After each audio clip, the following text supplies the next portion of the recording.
Mag-ano kayong dalawa? Anak ko yan. Anak mo. May tinanong ako sa kanya, ang gulo niyang sumagot. So, dahil anak mo yon, ikaw na lang, ha? Ikaw ang sumalo. Okay. Ang gulo ni kuya. Ate, ito yung tanong ko sa kanya kanina. Medyo mahirapan lang ako sa S, ha? Pakinggan mo lang ako ng maigi. Maaring hindi ka makita o mapansin ng ibang motorista kung, okay, letter A, nagmamaneho ka na bukas ang headlight.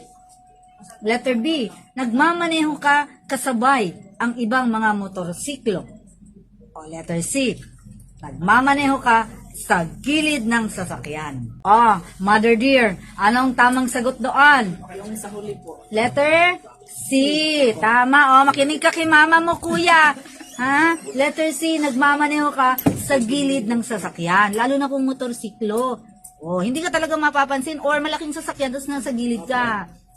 Dahil yan yung tinatawag natin na blind spot. Kailangan talaga importante yung distansya natin sa sasakyan. Simba kung maipit. Sao na lang, ha?